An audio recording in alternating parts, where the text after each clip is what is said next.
Good afternoon. Welcome to Beyond the Headlines, your source for the stories that matter, the ones that shape our communities, our health, and our future.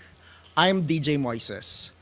Today, we begin with the collapse of Binaliw landfill in January, which buried workers under tons of waste and claimed lives. It is a stark reminder of the dangers lurking when oversight, capacity, and safety measures fail. But as we grieve and reflect, another question looms. What's the long term solution?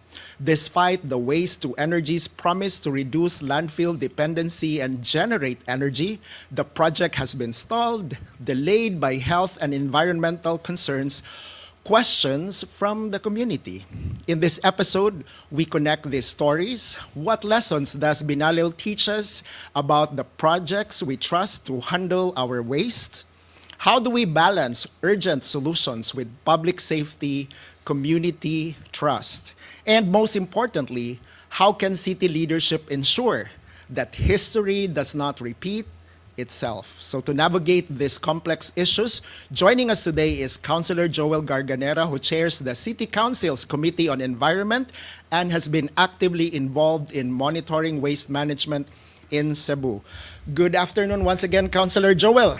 Good afternoon, bye, DJ, to all the listeners and viewers. And thank you for making time for this conversation because a lot of our viewers also consider this as urgent and you're a very busy leader considering everything that has been happening, but we're grateful that you really make time for this conversation. It's an honor. Sige. So the moment you heard Councilor Joel about what happened in Binaliw on January 8th, what was your reaction? Well, I guess I was hearing Mass at the Basilica. And then when I heard about it, I was looking for my driver and go straight. And it turned out the traffic was really so heavy. That's why I arrived there almost around past 6. And then I could see the magnitude of the dam site, no, that collapsed, no, and somehow I saw that material recovery facility that was around 2,700 square meters, and it was just trampled like a tin can there, no. So just how devastating the force that strike the said structure. So I was really I was overwhelmed and couldn't help also, but also think that just few weeks ago I was already reminding of the danger of such a structure. And previously, we have also interviewed Attorney Lix, and at the same time, no, not at the same time, but several episodes later, and which was yesterday or 2 days ago. Is it yesterday? But anyway, we also interviewed Councilor Dave, no? Yes. And both of them really observed that even if Binaliw, we call them as landfill, but in reality, Binaliw is a dump site. No? Yes. So for the benefit of our viewers who are not kanang equipped with the technical definition, but can you also tell them what's the difference between a dump site and a landfill, which how we call Binaliw, no? Well, it's not just a landfill; it's a sanitary landfill. So a sanitary landfill is, of course, there are linens, no, to be laid on the ground. That is to harvest the lichet, no. Mm-hmm. And insofar, when I first inspect that area, there were only 2 basketball-sized court that are being dug, but I'm not so sure if they put out a linen on that mountain sides where the garbage are now leaning, no. Mm-hmm. And of course, fresh garbage has to be covered.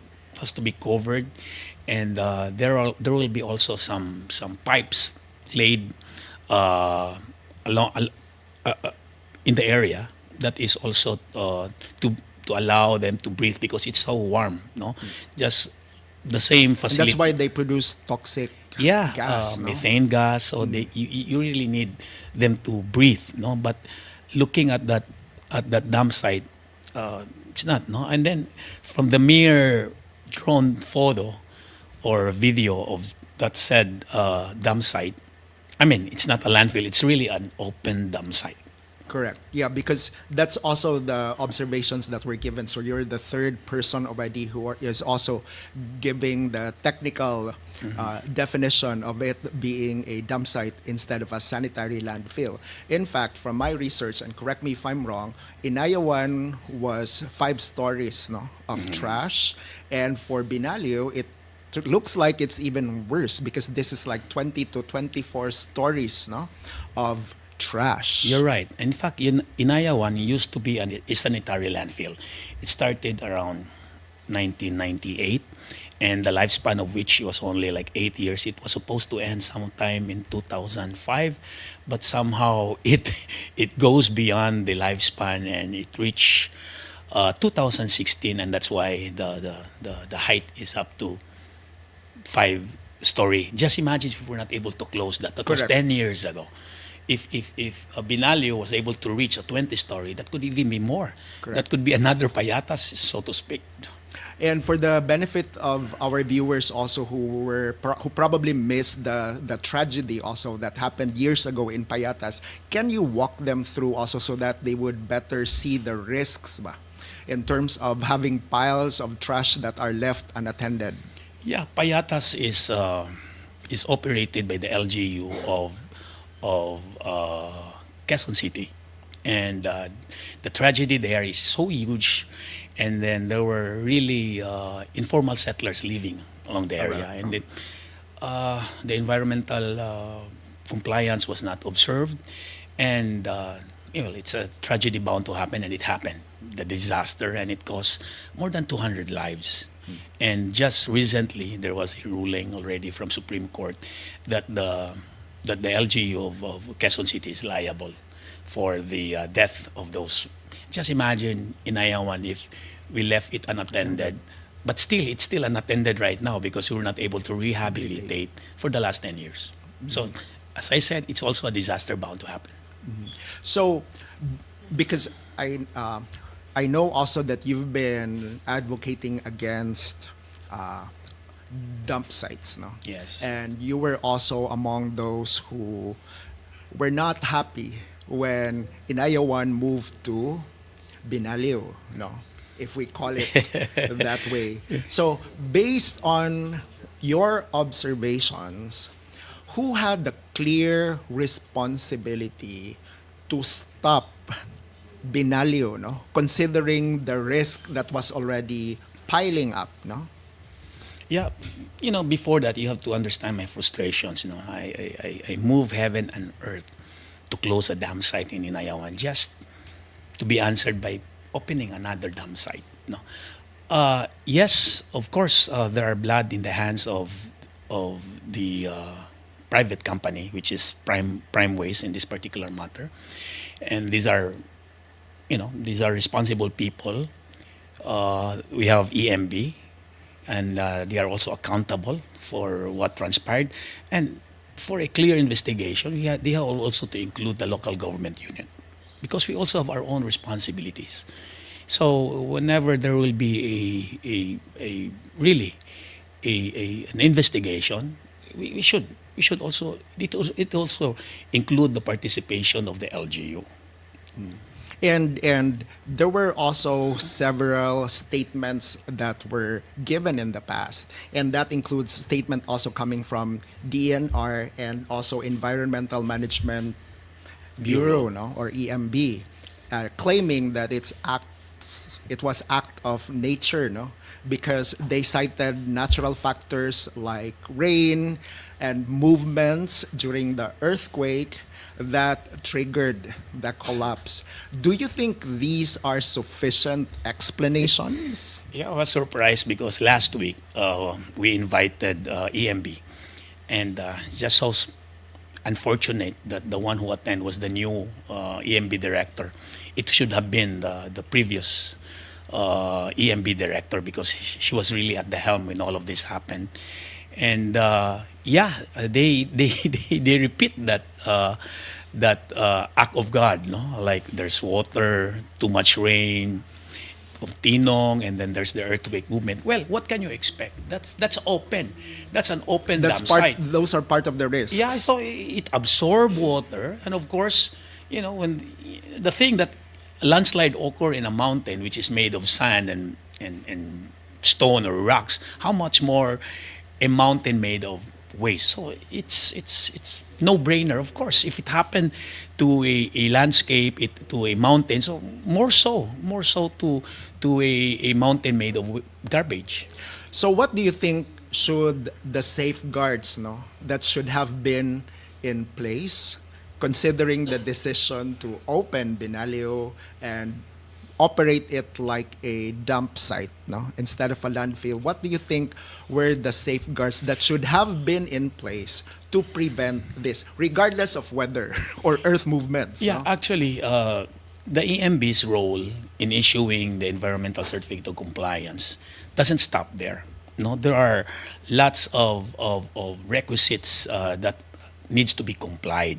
No, so if only they oversee its operation, they monitor, and it turned out during our executive session last week when I so-called interview, asked questions to the EMB director, and he said he doesn't have all the answers, but from the way I look at it, he's relying on whatever is the report relayed to them by Primeways. So somehow Instead of check and balance. yes, and then not only that, there will a lots of issues, complaint raised by the community in the same manner also in the city council, which I delivered around 2-3 privilege speeches on that, and then somehow I was asking them like what was the result of all this complaint, from lichet to odor to garbage that are falling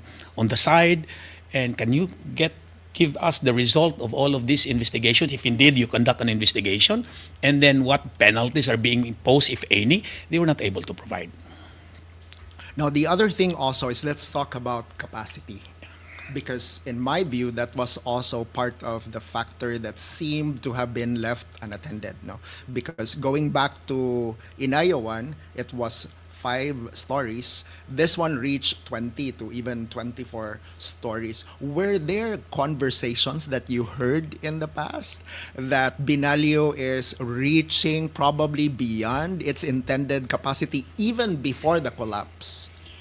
Well, just last week, the EMB director told us that there was an amendment to the ECC from 2017. They amended it in 2020, and it states that the ECC is only up to 2025. 25. So that's a 5 years. So I was wondering why, you know, it's still operating beyond that year. No, so most likely.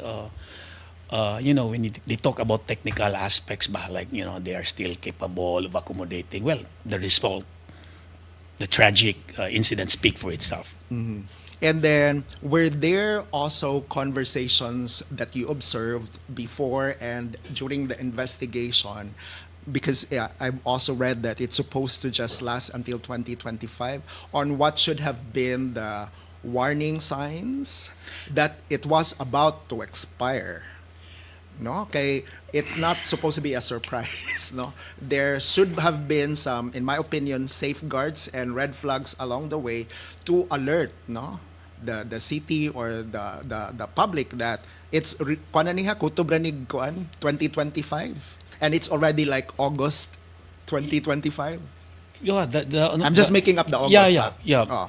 To me, I came to know about the 2020 to 2025 during the course of the executive session. Before that, I really don't know. So I think that was also a miss. No? Okay, we know that operating a landfill is complicated. So the plan B would, or if there should have been a plan B, should have been discussed before 2025 ended. No? Yes, we don't have really a long-term answer, or we never put infrastructures that really address to make it sustainable. And to me, Well, we never learn our lesson. In Inea 1, exceeded its lifespan, and the same issue here, no? Because it's supposed to be operated as a landfill, but they operate it as an open dump site. So, in other words, when you operate as a sanitary landfill, you have to introduce a lot of things that cost money. But somehow, in this particular case, it's more on profit, just to make it easy for them. So when you talk about a landfill or an open dump site, ang puhunan na ni Yuta ra. So it should be on a, I don't know what the heights, the ceiling of a particular dump site, but somehow they want it to reach to heaven, no, just to really maximize perhaps their profit. And the sad thing about it, correct me if I'm wrong, because the open dump site, now I think it's clear that it's not a landfill, no, but an open dump site, is in itself a violation of Republic Act 9003, no? Kay bawal man gid supposedly ang dump sites. Precisely, and this we have been operating this right before EMB's eyes and also the local government of Cebu's eyes. No, so I mean, to me, I was responsible for closing the previous one, and somehow I just want EMB not to be remiss of their job, their duties, and somehow the city also. The city. Well, if there's an investigation, we have also to be included. No, what were our roles, and then did we somehow also being remiss of also of our duties as a local government unit?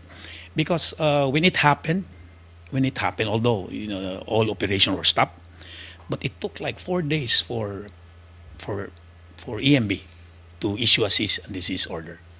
Which they should have even issued before the incident. Or even the LGU for that matter. Yeah, so I'm moving towards that part now because it appeared to me, and this is just my observation, that the city was relying, no, on EMB to act. No? But do you think the city also should have, and this is before and after, should have acted independently, no? Using their judgment to protect also the residents? Yeah, there were red flags already being raised.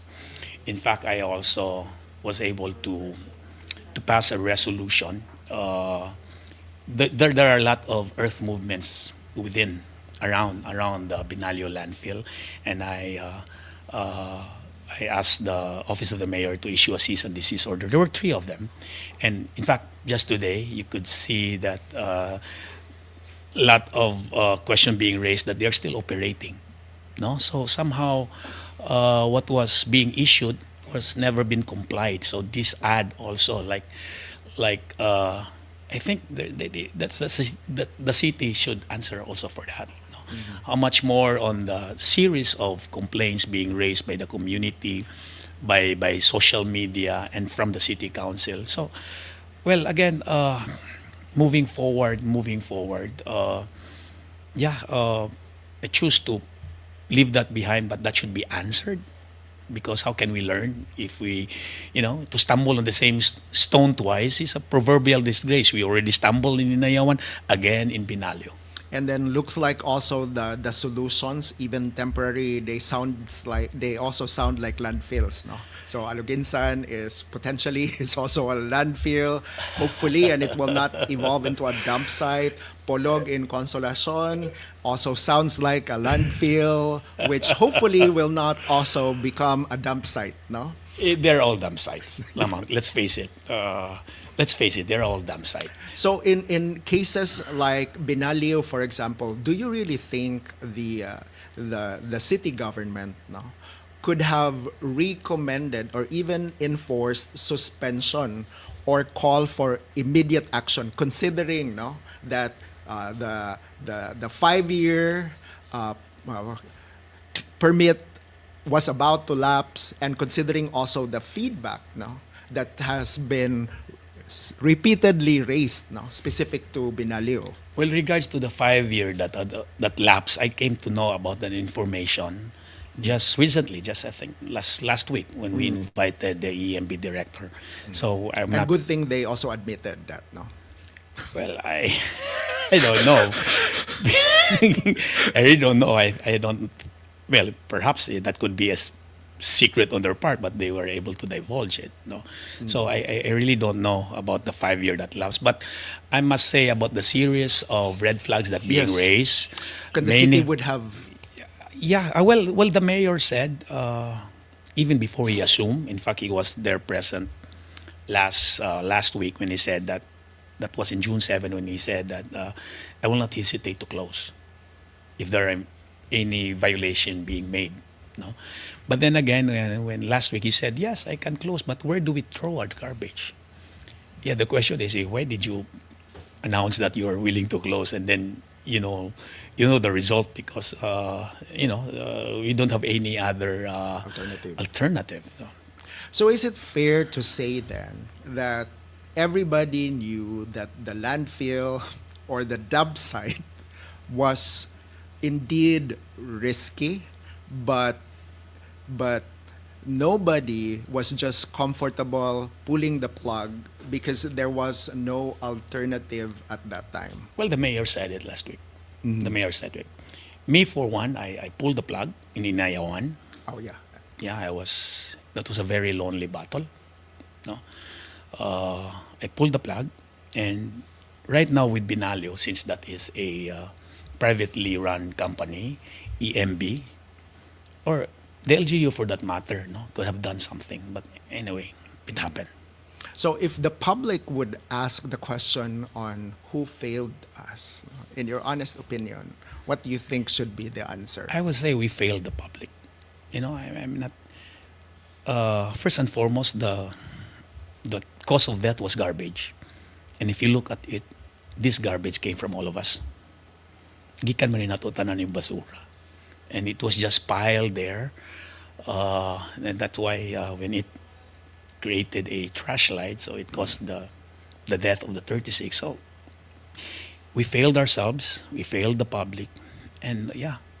And I don't know, will the local government unit of Cebu or the city council, will you also pursue accountability in case there will be a proven negligence? No? Yeah, that's the reason why we.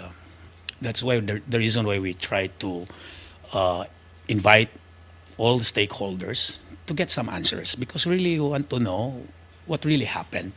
Na ganay mga nagay mamatay sa CCMC, mo imbestigar maganita, nay nabulasot diri sa market, mo imbestigar maganita. How much more if it costs 36 lives? When we investigate, it doesn't mean that we judge them.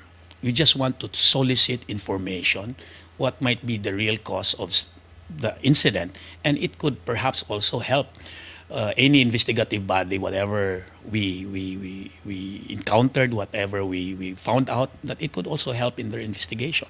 Well, NBI already said that they're going to investigate about the criminal liability of those involved, and also EMB, perhaps they are also giving a 90-day period on the part of Prime Waste to make some actions on that they're being required to comply. So we'll wait.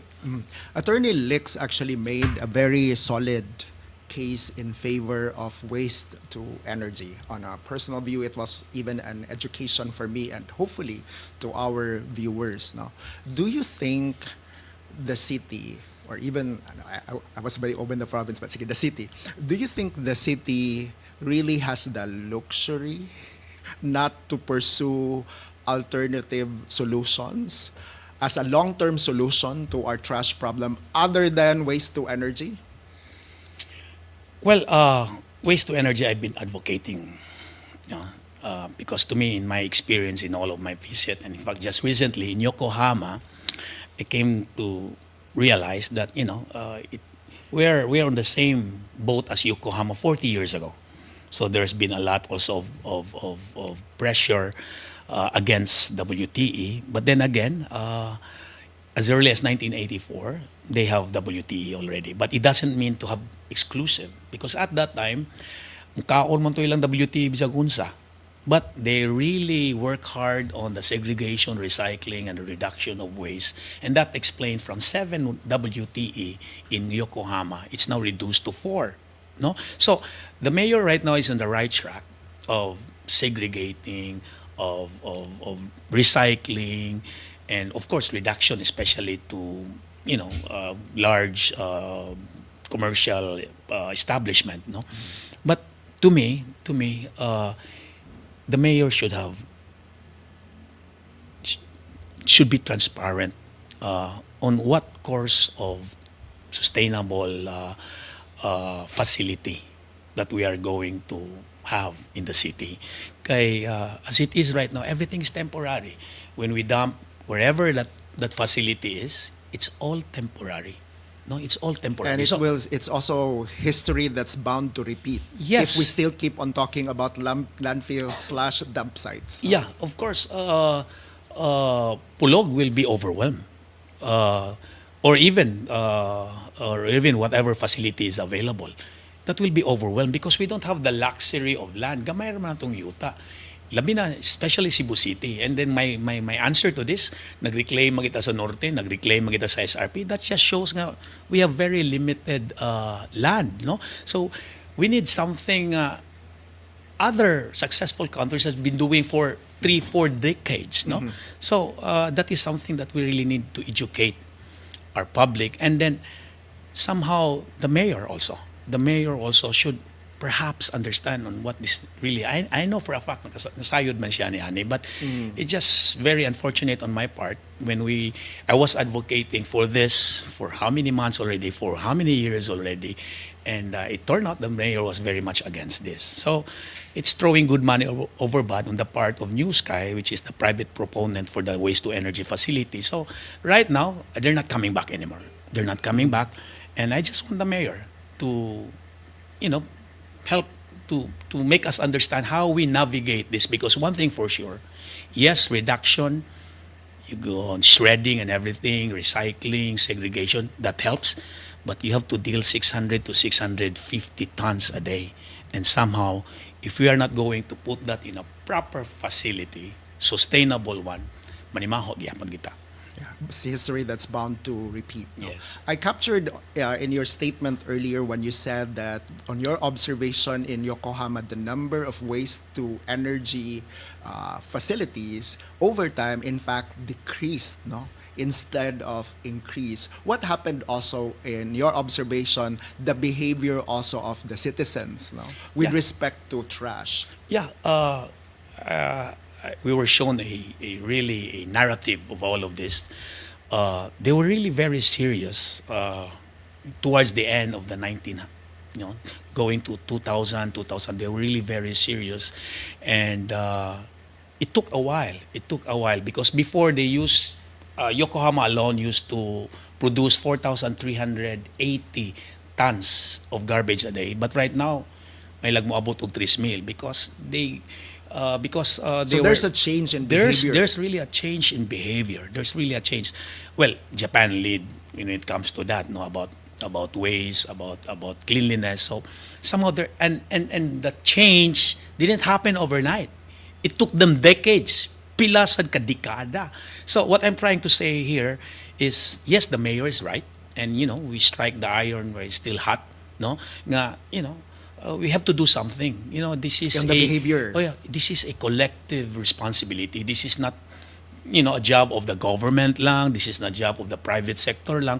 But somehow we have to work and do our part, which is of course segregation at source. But then again, yes, as we campaign for that, I all types of initiative welcome kayo. But we have to face reality. 600 to 650 tons is no joke. And if we put in Mandaue and Lapu-Lapu City, that's That's 1,000. more than 1,000. More than 1,000. Sige, that's because you mentioned the facility that was supposed to be in partnership with New Sky. New Sky. So correct me if I'm wrong, this was the facility supposedly that's going to be started in Guba. No? Yes. So can you tell us also what happened to that project also? Well, originally,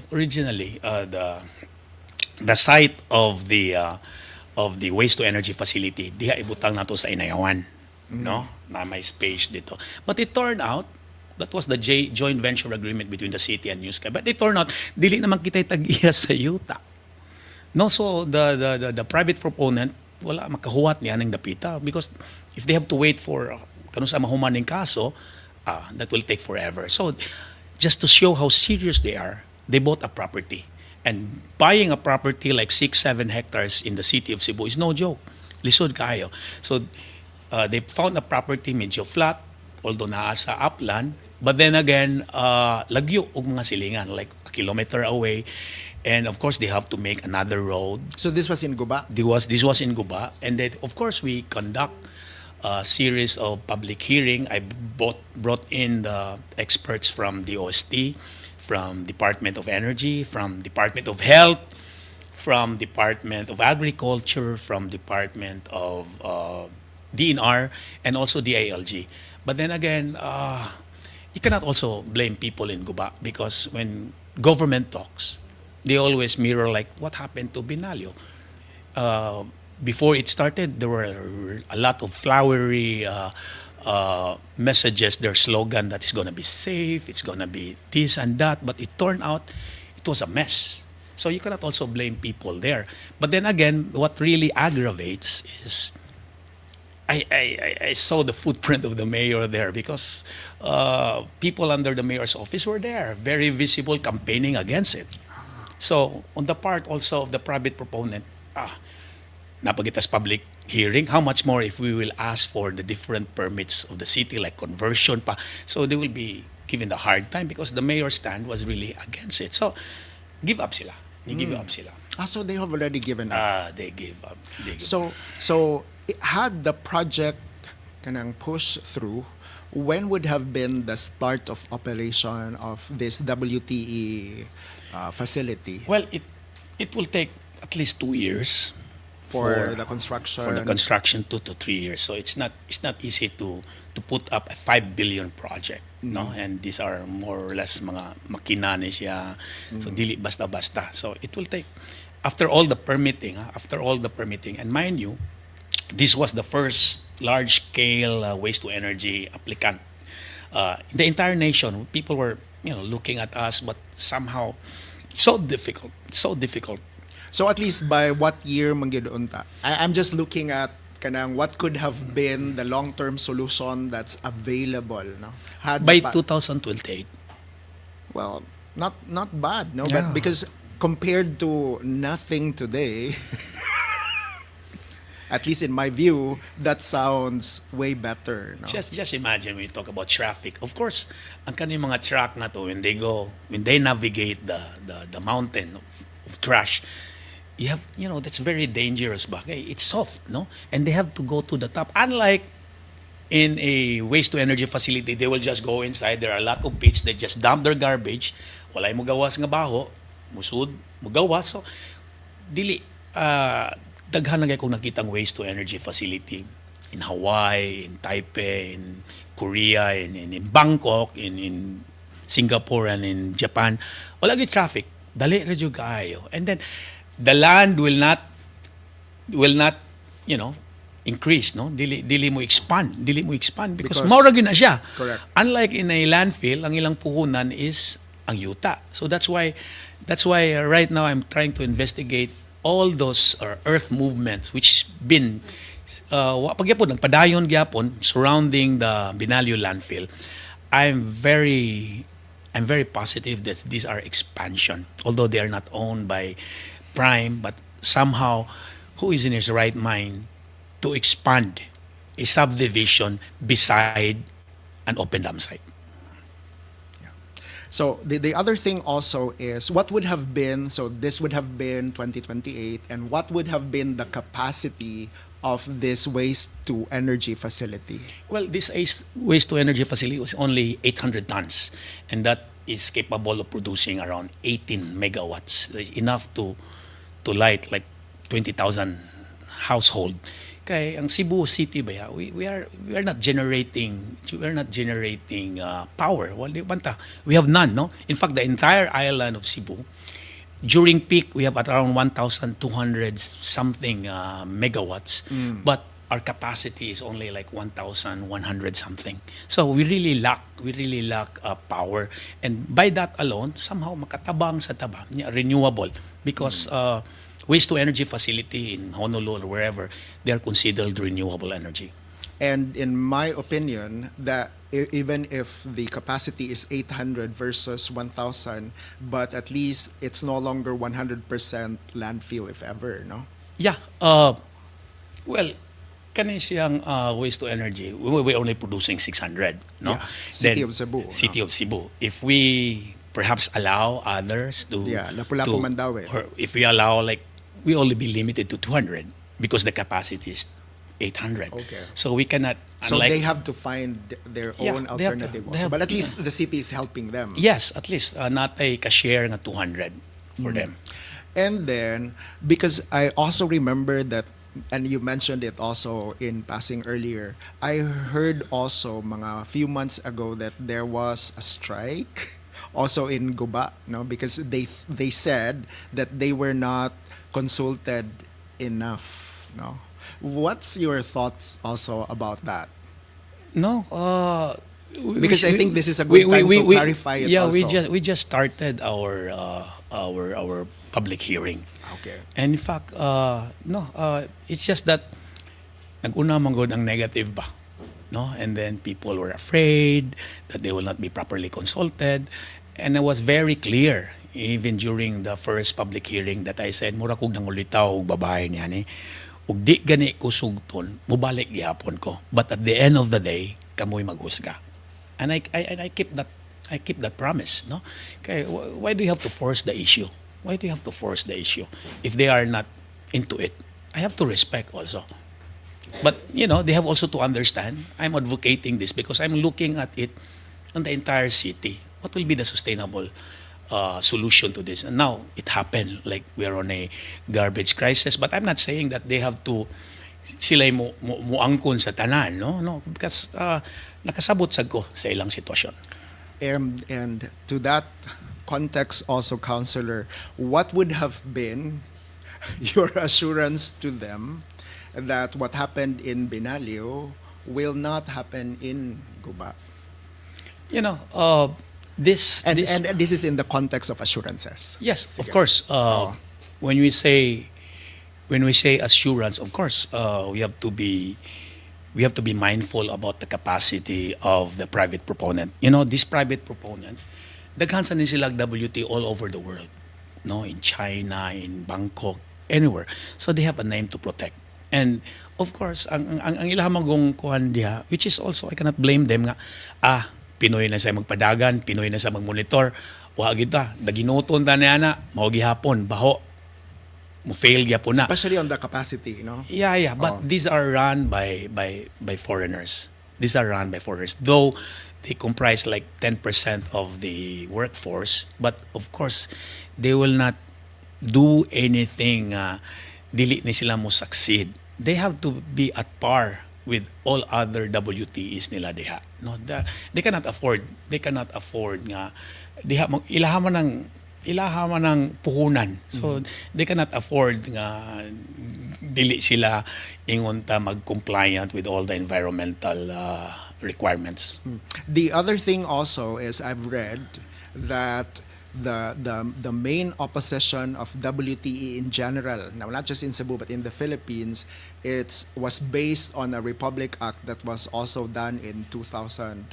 No? Yeah. So which the critics of the opposition, so the proponent of WTE would normally say that the conditions of incineration in 2001 is very different already, no, with the technology that we have in 2025. Can you articulate more about that? What was being not allowed, no, incineration per se. No, but right now we're dealing with technology. That's why ang DOST, Department of Science and Technology, went to that same facility in Bangkok and conducted their own environmental technology ETV verification. And somehow it passed, no? We talk about emission. So naman gunay certain, I'm not so technical about it, and naman gunay certain emission nga allowable. And they That's pass. safe. That's safe. Even kanatong kanang atong sakyanan gunado no naamang yun na no Yeah. naaman na tanan no like ug magisgot ka St. Peter na Cosmopolitan nag-cremate man na sila no imit magyapon na no so unsa may diferensya na dapita but it is safe because DOST conducted study and what is to me the most important they were able to reduce the volume of the garbage by 91%. And added value na lang na nakaproduce ta og energy out of the garbage. And in fact, and correct me if I'm wrong, some of the WTEs would in fact encourage the behavior of segregation. Yeah, dili man na siya exclusive, no? Correct. It should be at par, no? The more nga we segregate, and that's what also the narratives of all successful WTE cities, no? You talk about Singapore, you about Tokyo, you talk about Seoul, you talk about Bangkok, you know? In fact, the city that I just visited earlier, which is Yokohama, grabe ang ilang segregation at source, ang ilang reduction. So, as I said earlier, from 4,390, now it's reduced to less than 3,000. That is, of course, the result of their really serious in this aspect of segregation, recycling, and reduction. And I'm glad at least that from my readings, the local government of Cebu City is now open towards waste to energy. Is my impression correct? At least Yeah. in your view. Yeah, I hope so. Okay. I mean, he has to navigate us because everything that has been happening karon nato today, they're all temporary. Dumping our garbage in this area. These are all temporary. Now we are looking at the long term. Unsa man? Well, the short term is we should start planning now. Magplano ta, asa man tapadong. If night technology, I leave that to the mayor. What kind of technology? Is it feasible here? Kaya nga lang, we have to do that now. No, kaya dili ni pwede nga ug siradaan na sa dito na sa tay crisis. And then also my suggestion to them is talk to the different LGU executives, talk to the mayors because it's not just a mere transporting or for them to accommodate our garbage because in one way or another makaapektar man ta sa ilang community. No, so we should talk to them. We should talk to them nga pwede ba mohatag mi diri ang ako nga idea unta nga replantan sa konsolasyon if we can let's say half lang ang mo ihatag diha. And then right now Toledo is opening if we can get some there, send some there or asa ba like But not Naga, the whole thing. No? Not the whole thing because if it happened to Binaliw, it could happen somewhere else, no? True. So kaya nga lang we spread, no? Aron dili sad ingon ma-overwhelm ang community as well as the facility nga atong butangan sa maong basura. I've said it in the past episodes, but I'm the kind of person, at least when I do my job in the private sector, is if somebody opposes an idea, the person will need to have something to come up with something that's better than the idea that the person is opposing. Yeah. So in that context, if it's not landfill/dump site and not waste to energy, do you really think there are still other options that are better than these? Well, the kaning yung mga No, because we cannot just say no to something and then we don't have anything to offer. Yeah, no? in an ideal world, zero waste and kaning 100% nag-recycle tanana. But there's only one community man tangali that's in Japan nga who's been doing that and the population is only 5,000. And then grabe kayo, dagandaghan kayo ang ilang mga items pa, no? But I'm not saying nga dili na siya feasible ba, but in the real world ba, it will take us decades. But in the meantime, we have to address the issue which is how to deal with 600 to 650 tons a day. Sige, so before we close, and this has been an educational conversation also for me, what's the single most important lesson, in the context of landfills and in the context of Binaliw, that Cebu should never forget? Kaya dali ra ba kita kalimot? We really, Filipinos in general. Yeah. We really never prioritize solid waste management. It can be shown, man. We never prioritize solid waste management. It happened in Inayawan. Uh, Nasugamak ta diato, nasugamak na sa Binaliw. So we never really, prioritize how we deal with garbage and how to make it sustainable, no? At least for the next generation nato. Kay unsa man to legacy nato ihatag nato sa sunod henerasyon nato, basura ra gyapon, no? So para na ako once and for all, no? I don't want nga ma-waste lang nato ang 36 lives, no, nga namamatay diha. And then we have to understand the fact nga ang kanang basura naglubong nila gikan nato. No, I want something that will rise, something good that will rise from this tragedy ba. I want something good. It could be a pivot moment for behavioral change, and I support the mayor in all the initiatives. No, it's gonna be very tedious. You have to really stretch your patience.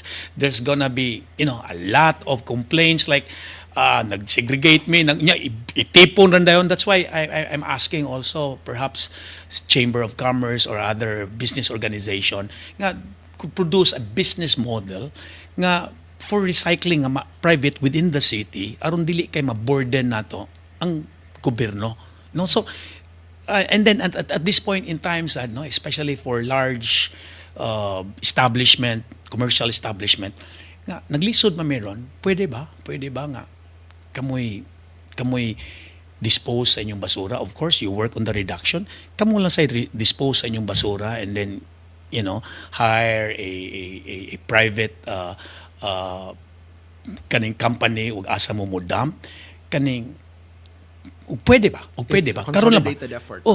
Pwede lang ba kay dealing with 600 tons is really difficult. Ug kaning mga commercial na to, I mean, enjoyment lang, gamay ra biya atong garbage fees, no? Gamay biya atong garbage fees. Na mga coffee shop nga international brand only paying like 1,700 annually, no? Na mga dagko diha nga mga only paying 5,000. I mean, dili man na ingon sa kwarta ba, but ako mo appeal ba, no, on behalf perhaps of the mayor, nga if you could address sa disposal sa inyong basura karon lang, for the time being lang nga nag-crisis na, that would be a great help to us.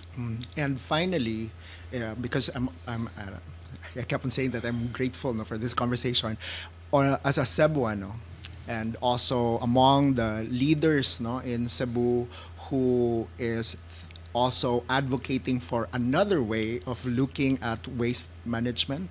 What's your promise also, no, to the viewers who are watching in the context of waste management and also environmental protection? Well, just like any other nation, para na ako, let us be responsible for our own garbage. It should start at home, no? It should start at our own office. No, we have to look it that way, no. In fact, in other countries like in Japan, as early as daycare, mobisita ang mga garbage collector dito, and pakita nila nga unsa ni siya ang garbage truck, unsa sa padung ang basura. When they reach fourth grade, all of them, it's part of their curriculum nga mobisita sila og mga waste to energy facility. Unya kay nganlan sila, may bawo sila nga kani ilang bottle, water bottle or soft drinks or unsa diha, kibaw sila asa ni padung, unya kibaw sad sila nga mo recycle ni mo balik sa ninato. In fact, as early as 2000 ningon sila nga ang mga bata kunoy moy magtudlo silang ginikanan. No, you have to take on the cups, you have to take on the brand kana tanan.